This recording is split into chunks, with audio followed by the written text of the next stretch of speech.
나 상민이는 또 배가 고파서 안 이렇게 되고 또 저녁에도 먹었죠. 난 밥, 라면, 콩나물국 햄에다가 난 이번엔 한개 소주를 나도 그렇지 참이슬을 먹게 됐다.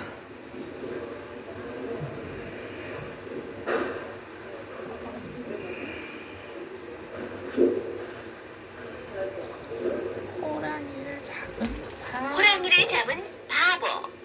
옛날에 옛날에 한 바보가 바보가 어머니와 단둘이 살고 있었습니다. 하는 일이라곤 하루 종일 밥 먹고 똥 싸고 밥 먹고 똥 싸고 하는 일뿐이었죠. 하루는 어머니가 보다 못해 이렇게 소리쳤습니다. 아이고 이놈아, 다른 집 아이들은 나무도 해오고 땅도 파고 오는데 너는 도대체 뭐가 되려고 밥만 먹고 똥만 싸냐? 그러자 그러자 바보는 바보는 괭이를 들고 마당에 나가더니 땅을 깊이 팠어요.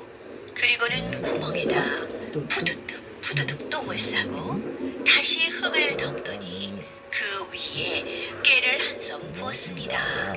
어머니는 기가 막혀 혀를 끌끌 찼습니다. 아니 저놈이 어쩌려고 저런디야. 며칠이 지나자 그 자리에 깨나무가 수북히 나더니 깨가 주렁주렁 열렸어요. 바보는 10가마니가 넘게 깨를 따서는 그 깨로 기름을 짜서 항아리에 부었어요. 그리고 어디서 구했는지 강아지 한 마리를 얻어와 기름 항아리에 넣었다 꺼냈다 넣었다 꺼냈다를 수십 번 되풀이했어요. 강아지는 고소한 기름에 절을 대로 절어서 매끈매끈 반들반들해졌죠. 이제 바보는 집덩굴로 동아줄을 꼬았습니다. 동아줄 한 끝에는 강아지를 메고 다른 한 끝은 큰 나무에다 꽁꽁 붙들어 매었죠. 참기름 냄새가 솔솔 사방으로 퍼졌습니다. 그러자 호랑이들이 고소한 냄새를 맡고 하나 둘씩 모여들었죠. 호랑이 한 마리가 날름 강아지를 삼켰습니다. 그런데 강아지가 하도 미끌미끌 삼키자마자 호랑이 똥구멍으로 홀딱 빠져나왔죠. 이렇게 나온 강아지를 다른 호랑이가 집어삼키면 또다시 똥구멍으로 홀딱 빠져나왔습니다. 그러면 또 다른 놈이 와서 강아지를 홀딱 삼키고 그 강아지가 똥구멍으로 쑥 나오고 이렇게 삼키고 나오고를 수십 번 되풀이하자 호랑이 수십 마리를 줄줄이 동아줄에 깨어 잡게 되었지요. 이렇게 해서 바보는 호랑이를 판 돈으로 잘 먹고 잘 살았답니다.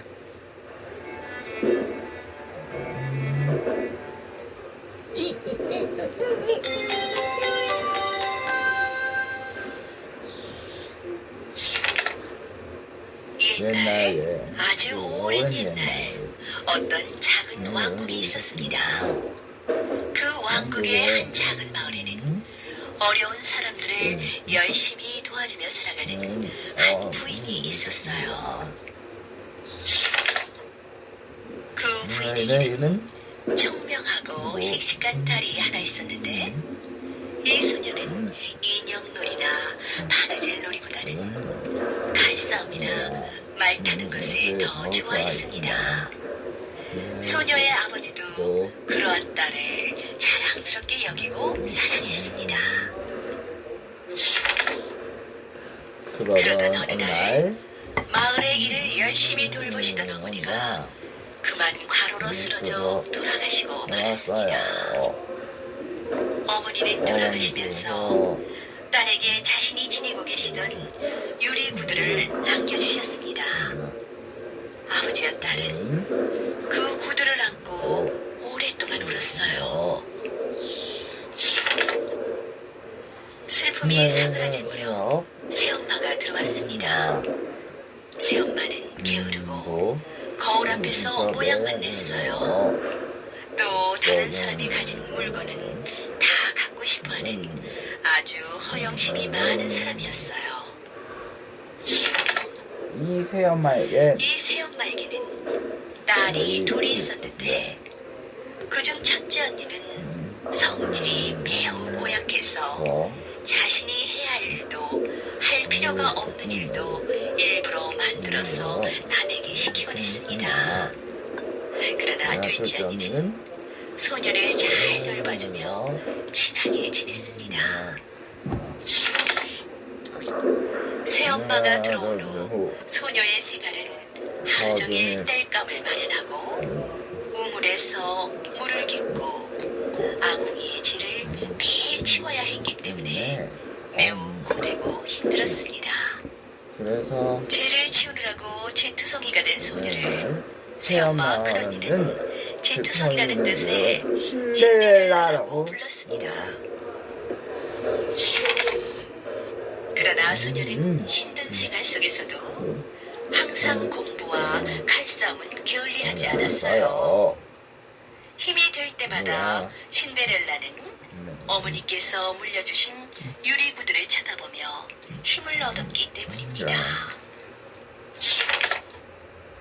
어느 날 신데렐라가 하루의 일을 끝마치고 자려고 할 때 새엄마와 큰언니가 불렀습니다.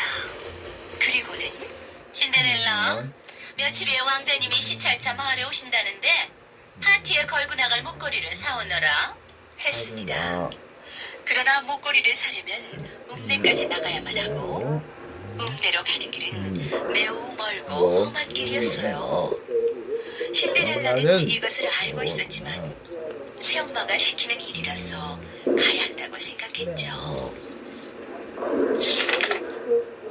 집을 나와 읍내로 향하는 발걸음은 매우 무거웠습니다. 왜냐하면 읍내로 가려면 산을 하나 넘어야 하는데 그 산에는 굉장히 사나운 늑대가 살고 있었기 때문이죠. 이 늑대는 가끔 이 동네에 내려와 농과 밭을 못쓰게 만들고 가축들을 닥치는 대로 잡아먹어 마을 사람들이 모두 겁내고 있었습니다. 신데렐라가 이 늑대를 피해 무사히 읍내까지 갈 수 있을까요?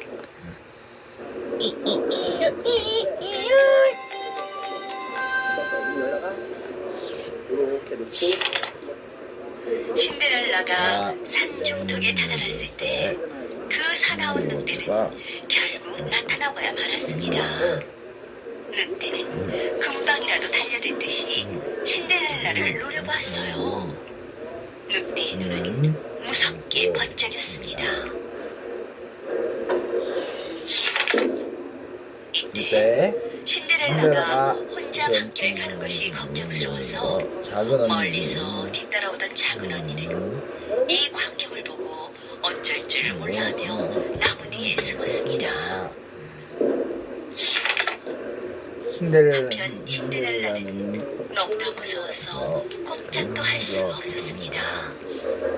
그때 어둠 속에서 유리구두가 반짝이는 것이 보이는 것 같았어요.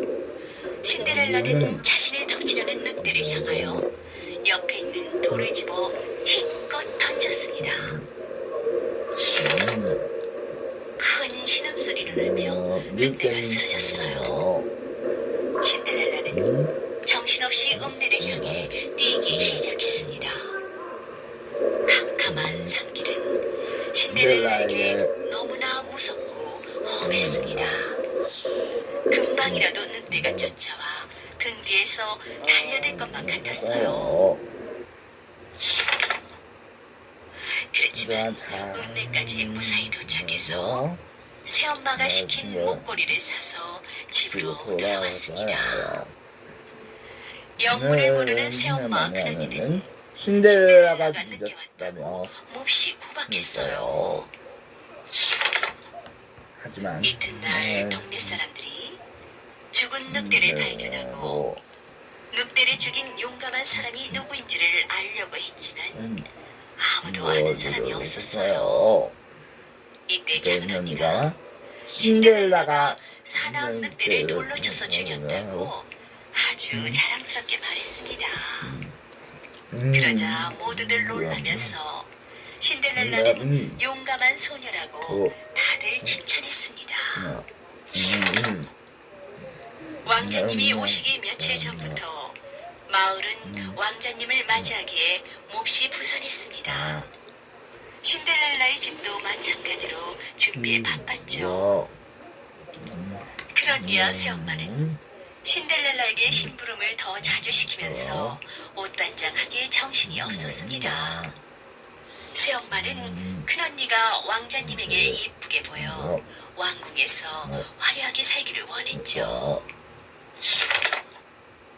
드디어 왕자님이 마을에 도착했어요.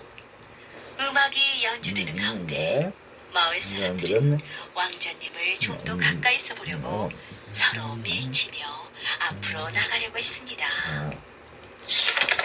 하지만 그러나 그때 신데렐라는 작은 언니와 열심히 칼싸움 연습을 하느라고 왕자가 마을에 도착한 줄도 몰랐어요. 왕자는 자신을 환영하는 떠들썩한 파티에서 잠시 밖으로 나왔다가 멀리서 누군가가 놀고 있는 모습을 보았습니다. 모두들 나를 환영하고 있는데 저쪽에서 놀고 있는 것은 누구지? 왕자는 괘씸하게 생각하며 소리나는 쪽으로 가봤어요. 그런데 이게 웬일일까요? 소녀 둘이서 신이 나게 칼싸움을 하고 있지 않겠어요? 왕자는 가까이 가서 그들을 보고는 아니, 웬 여자애들이 칼싸움을 하고 있지? 정말 무섭군. 하고 생각하고 그들에게 말했습니다. 여자애들이 칼싸움을 하다니 차라리 고무줄놀이나 하지 그래. 신데렐라와 작은 언니는 왕자가 하는 말에 몹시 기분이 상해서 칼싸움을 그치고는 신데렐라가 왕자에게 말했습니다. 그렇다면 나와 함께 겨루어볼까요? 신데렐라는 언니의 칼을 왕자에게 건네주었습니다.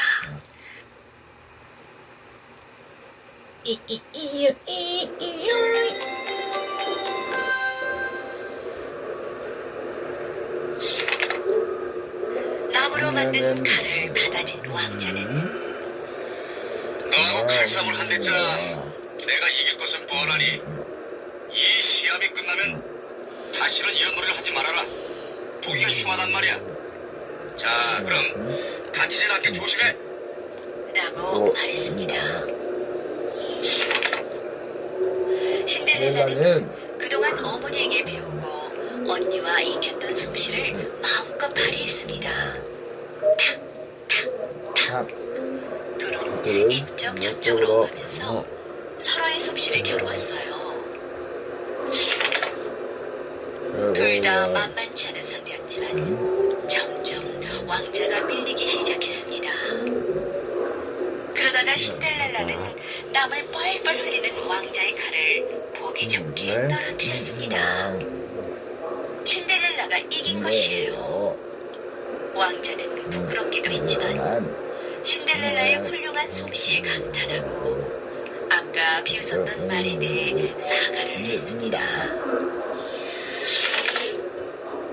그리고 또 자신이 왕자라는 것을 정중하게 밝혔습니다.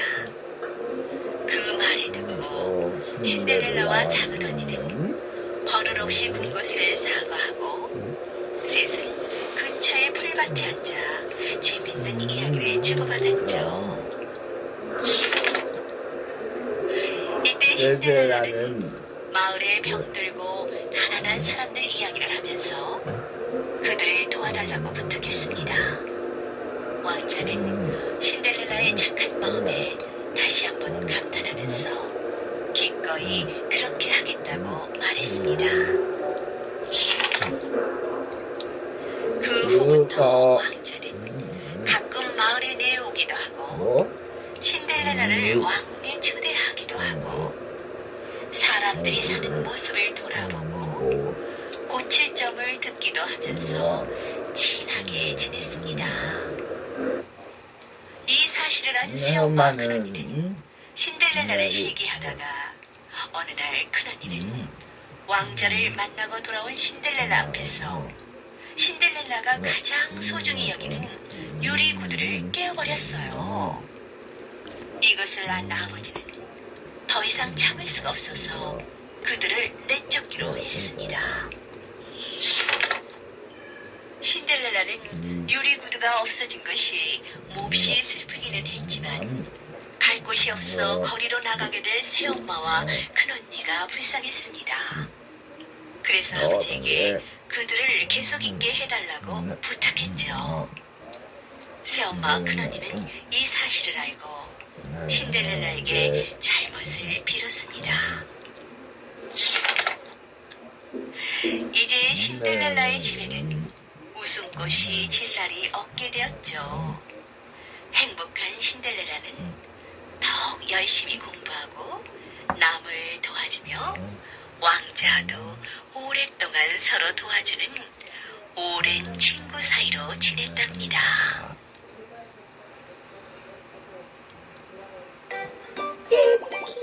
예비 퀴즈! 이상한 쥐와 이상한 까마귀. 쥐와 까마귀. 옛날 옛날 이 나라 저 나라를 오가며 장사를 하는 상인이 있었어요. 상인은 많은 돈을 벌었지만 안전하게 보관할 방법이 없어 고민이었어요. 아유, 좋은 방법이 뭐 있을까? 옳지. 그렇지. 세부치로 바꿔야겠다.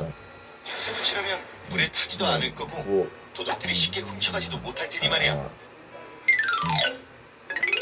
상인은 가진 돈을 모두 쇠붙이로 바꿨어요. 하지만 다시 고민거리가 생겼죠. 와. 이걸 어쩐다. 그다음 장사를 하러 갈 때마다 무거운 세부치를 들고 다닐 수는 없는데. 곰곰이 생각하던 상인은 오랫동안 우정을 쌓아온 한 친구를 떠올렸어요. 그래, 그 친구라면 믿고 맡길 수 있을 거야. 상인은 한나름에 친구를 찾아갔어요. 장사가 끝나는 대로 다시 와서 찾아갈 테니 세부치를 잘 좀 맡아주게. 알았네. 아무 걱정 말고 조심해서 다녀오게. 고맙네 친구. 마음이 놓인 상인은 물건을 싣고 다시 장사를 떠났어요. 머나먼 사막 건너까지 다녀오느라 세월은 흐르고 또 흘러갔어요. 그 사이 세부치 값도 많이 올랐지요. 친구가 많이 기다리겠는걸. 돌아가면 고마운 마음을 담아 꼭 살해해야지. 마침내 집으로 돌아온 상인은 친구를 찾아갔어요. 친구, 그동안 잘 있었나? 어서 오기는. 먼 길 다니느라 힘들었지? 오랜만에 만난 두 사람은 반갑게 서로의 안부를 주고받았어요. 그동안 내 세부치를 보관하느라 수고가 많았네. 정말 고마워. 상인이 쇠붙이 이야기를 꺼내자 친구의 표정이 갑자기 어두워졌어요. 그게 마음이 말이야. 있지. 왜 그러나 친구? 무슨 일이라도 있어? 실은 세부치가 몽땅 없어졌어. 친구의 말에 상인은 가슴이 덜컥 내려앉았어요. 세부치가 없어지다니 그게 무슨 말인가? 그 무거운 것을 누가 훔쳐가기라도 한 거야? 그건 아니네. 자네가 가고 난 뒤 세부치는 창고에 잘 보관해 두었어. 그런데 어느 날 창고 문을 열어보니 쥐들이 몽땅 갉아먹었더라고. 뭐? 쥐가 세부치를 갉아먹어? 친구는 너스레를 떨며 상인의 눈치를 살렸어요. 아유, 이게 다 얼마나 가격이 배로 올랐으니 이걸 다 팔면 큰 부자가 될 거야. 이렇게 생각해. 내 잘못은 아니네만 미안해서 어쩌나. 아무리 세부치가 욕심나도 그렇지. 쥐가 갉아먹었다고 거짓말을 하다니. 친구의 거짓말을 눈치챈 상인은 너무나 화가 나고 괘씸했어요. 하지만 꼭 참을 수밖에 없었지요. 화를 내면 세부치는 절대 찾지 못할 거야. 침착하게 생각하자. 상인은 애써 마음을 가다듬으며 말했어요. 그거 참 내가 이상한 일이로군. 아니구나. 쥐가 쥐가 세부치를 세부치를 갉아먹었다니. 먹었다니. 우리 사이에 자네가 거짓말을 했을 리도 없고 없고. 아무래도 어. 내가 운이 나빴던 모양이야. 그러게 말했어. 자신의 거짓말에 속았다고 생각한 친구는 상인에게 맛있는 식사라도 대접해야겠다고 생각했어요. 오랜만에 만났으니 그러니까. 오늘 저녁은 우리 집에서 먹고 가게. 하지만 마음이 상한 상인은 당장이라도 집으로 돌아가고 싶은 마음뿐이었어요. 고맙지만 오늘은 그만 가서 쉬어야겠어. 내일 다시 오겠네. 아, 그래? 그럼 말았네. 다음 날 네. 상인은 상인은- 친구에게 네. 다시 한번 쇠붙이 이야기를 꺼내볼 생각으로 집을 나섰어요. 그런데 얼마쯤 갔을까? 친구의 아들이 길을 헤매는 것이 보였어요. 아니,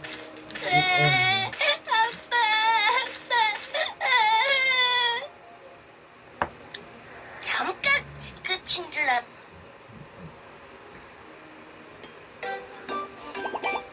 깨비 퀴즈. 이상한 쥐와 까마귀.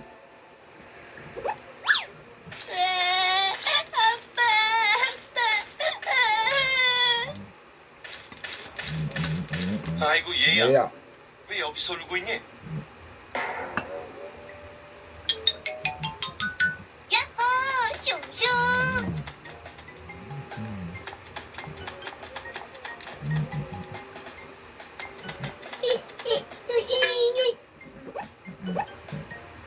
와, 와, 와. 네, 네. 분명 아버지와 함께 있었는데 장난감을 갖고 놀다 보니 여기에 와 있었어요.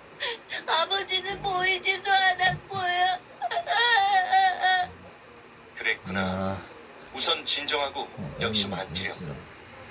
상인은 비스킷 조각을 나눠주며 아이를 달랬어요.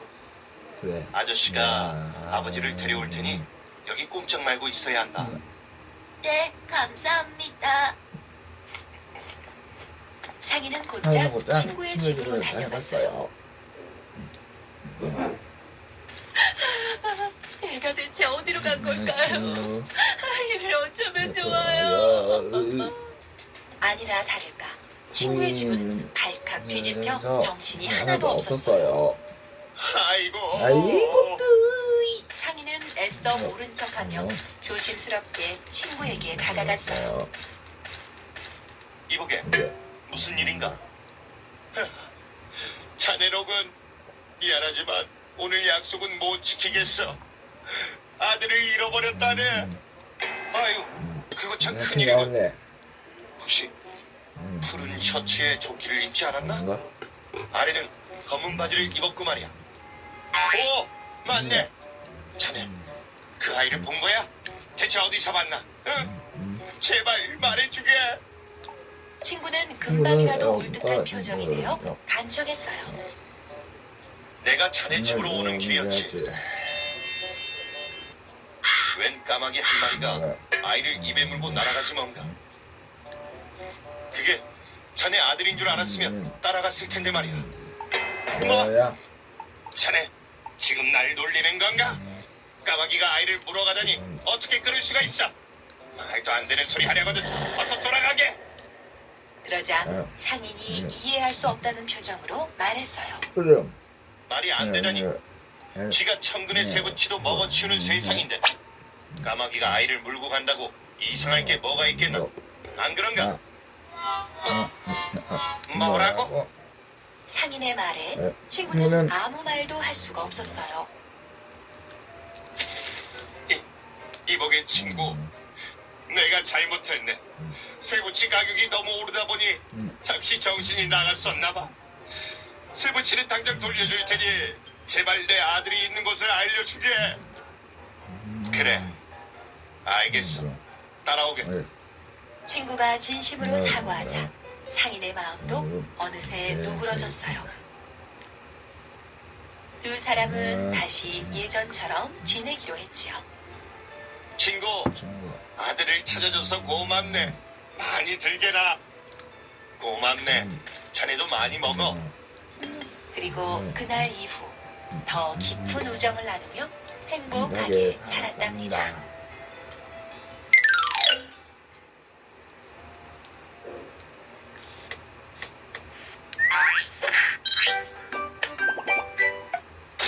Subscribe me.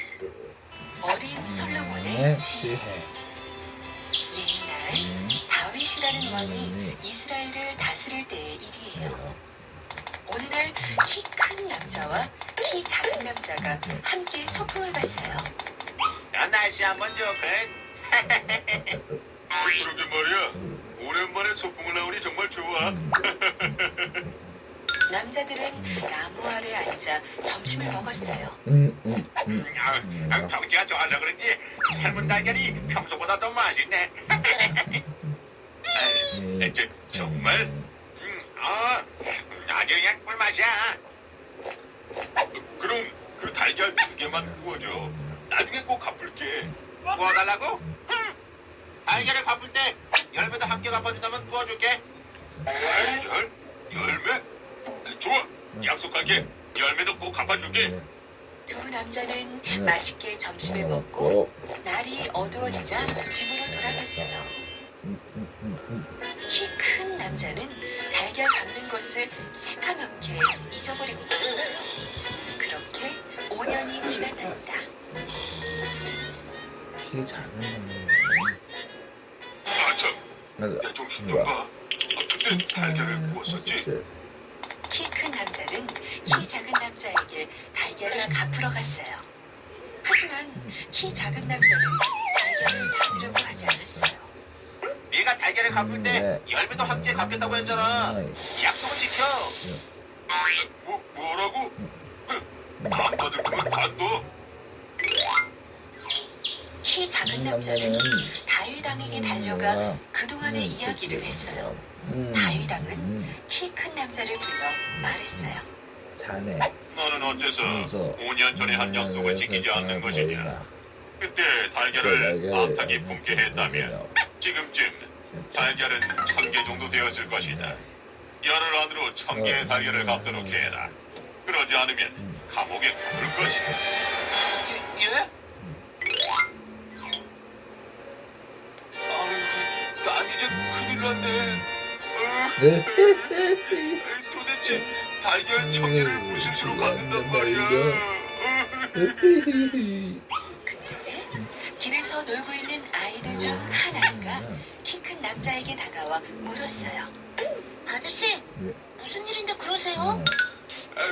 너 같은 꼬마가 알 일이 아니야. 그러지 말고 말씀해 보세요. 비록 제가 어리지만 좋은 생각이 있을지도 모르잖아요.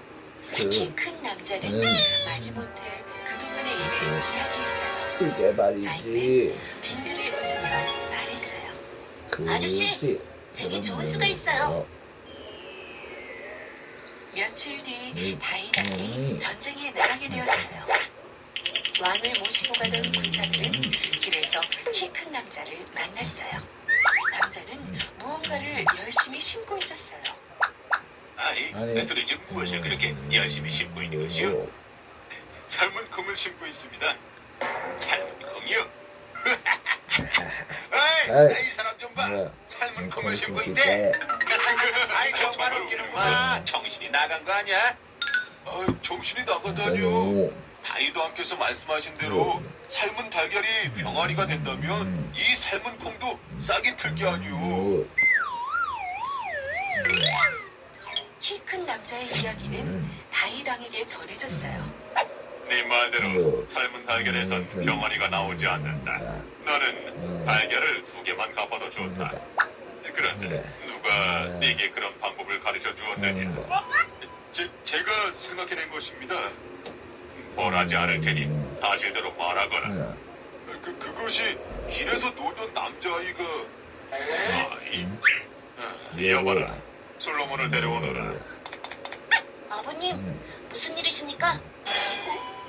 아이고 왕자님, 역시 너였구나. 그런 지혜로운 생각을 해내다니 기특하다, 기특해. 그래요. 남자아이는 바로 다이당의 아들 솔로몬이었던 거예요.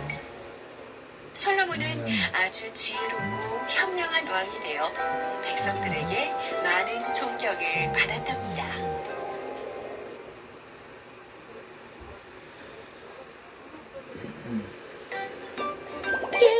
깨비 퀴즈! 아빠 대나무의 사랑. 죽순이는 이번 봄에 아빠 대나무 아래에서 뾰로롱 하고 얼굴을 내밀었어요. 죽순이의 눈앞에 펼쳐진 것은 온통 초록빛 세상이었죠.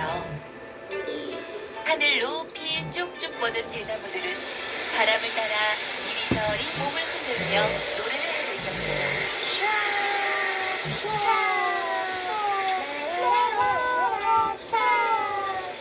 하지만 죽순이는 대나무들의 노래가 싫었어요.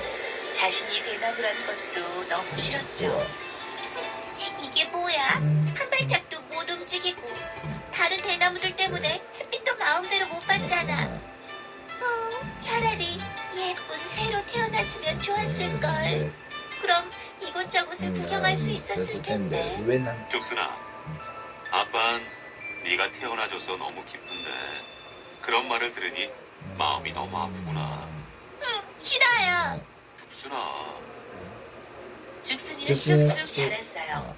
물도 쭉쭉 마시고 영양분도 쭉쭉 빨아들였죠. 다른 대나무들보다 높이 높이 자라서 파란 하늘도 마음껏 바라보고 저 먼 곳도 구경하고 싶었기 때문이에요. 아빠 배고파요. 목도 마르고요. 그래? 네. 잠깐만. 자,